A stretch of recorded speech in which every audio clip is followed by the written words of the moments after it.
Assalamualaikum warahmatullahi wabarakatuh. Welcome back to my YouTube channel di Bari Celampa. Jangan lupa di like, comment, share, and subscribe. Oke, pada pertemuan kali ini kita akan membahas kelanjutan materi pola permainan sepak bola. Alright, check it out. Kalau di materi sebelumnya kita bahas tentang pola penyerangan. Nah, sekarang di kesempatan ini kita akan kupas tuntas materi tentang pola pertahanan. Pola pertahanan merupakan sebuah susunan pemain yang dibentuk sedemikian rupa untuk mengambil dan merebut bola dari lawan dan mempertahankan daerahnya sehingga tidak bisa diterobos oleh tim lawan dan terhindar dari yang namanya gol.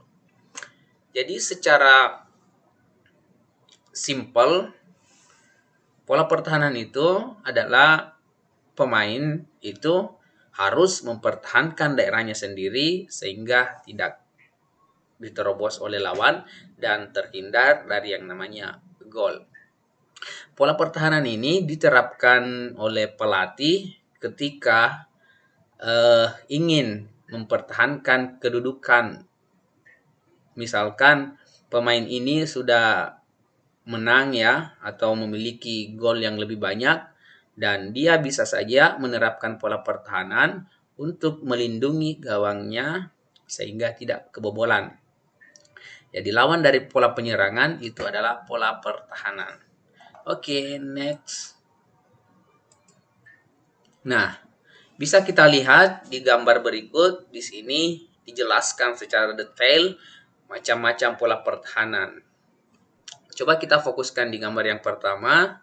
Di sini jenis polanya adalah man-to-man marking atau penjagaan ketat satu pemain menjaga satu pemain lawan. Jadi setiap anggota menjaga dengan ketat satu pemain dari tim lawannya, baik itu ketika sedang membawa bola maupun tidak membawa bola.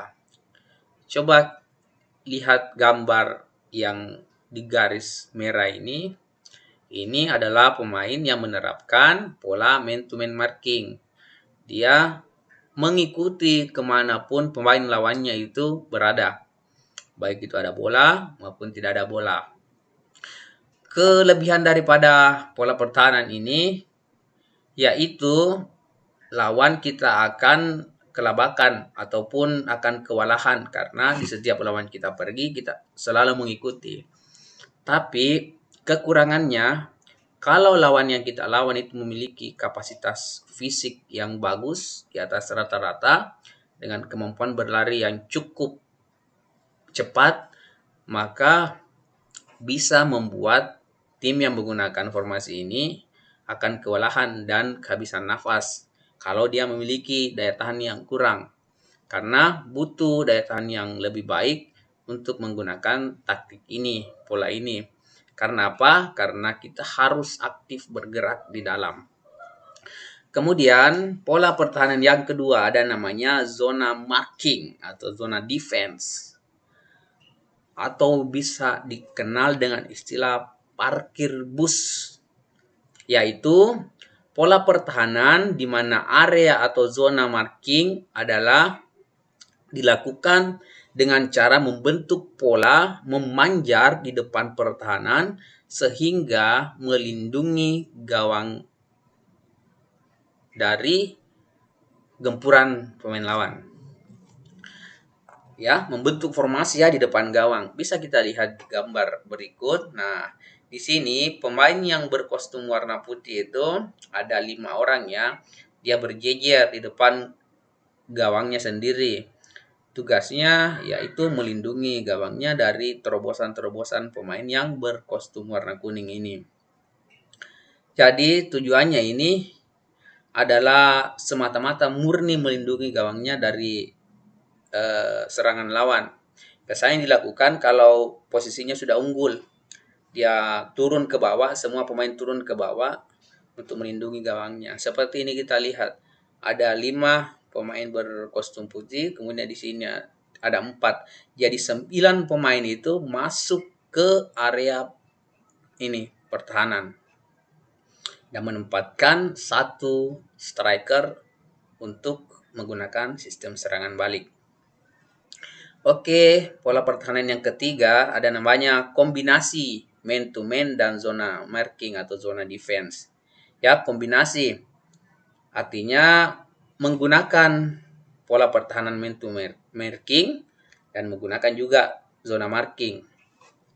Pola pertahanan kombinasi merupakan sebuah pola yang paling rumit atau setiap anggota menjaga lawannya satu persatu dan kemudian tiba-tiba berpindah tempat masuk ke daerah pertahanan untuk melindungi gawangnya dari serangan lawan. Jadi pola pertahanan ini sebetulnya butuh kecepatan.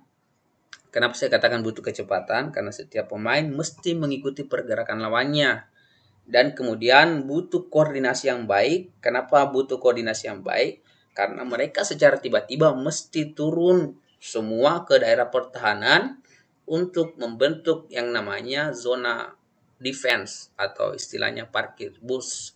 Kenapa dikatakan parkir bus? Coba analisa ya. Bus itu ketika terparkir dia akan melindungi atau dia akan menyembunyikan benda-benda yang ada di belakangnya karena bus itu lebar. Nah, ini diibaratkan dengan bus yang memarkir di depan gawang sehingga pemain lawan itu akan frustasi untuk menembus pertahanan lawan. Oke, next. Nah, ini dia ya jenis-jenis formasi pola pertahanan. Yang pertama, tipe formasi 5-3-2 menempatkan 5 pemain belakang, 3 pemain tengah, dan 2 striker. Tipe formasi 5-4-1 menempatkan 5 pemain belakang, 4 pemain tengah, dan striker murni atau 1 striker. Ada juga formasi 4-2-3-1. Menempatkan 4 pemain belakang, 2 pemain tengah yang bertugas untuk membantu pertahanan, 3 pemain tengah yang bertugas untuk membantu penyerangan, dan 1 striker. Bagaimana sih caranya membaca bahwa formasi ini merupakan formasi pertahanan atau formasi penyerangan? Tinggal kita analisa berapa jumlah pemain yang ditempatkan di bagian pertahanan. Kalau misalkan ada 5 pemain yang bertindak sebagai back, maka jelas formasi ini adalah formasi permainan untuk bertahan. Karena ada 5 pemain yang ditempatkan di pertahanan. Sebaliknya hanya ada 2 yang ditempatkan di penyerangan. Begitu juga seperti ini 5-4-1. Ya jelas ini ya pertahanan karena hanya 1 strikernya yang digunakan dengan 5 pemain yang ditugaskan untuk menjaga pertahanan. Jadi kalau misalkan teman-teman ingin mendeteksi jenis formasi yang digunakan, tinggal perhatikan. Kalau semakin banyak pemain depannya, maka jelas dia menyerang.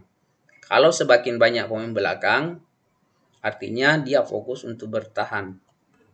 Ada juga sih formasi 4-3-3 misalkan. 4-3-3 itu formasi ideal yang digunakan untuk menyerang dan bertahan. Dia menempatkan 4 pemain belakang, 3 pemain tengah, dan 3 striker. Yang biasanya dipakai oleh pemain Barcelona ya. Oke.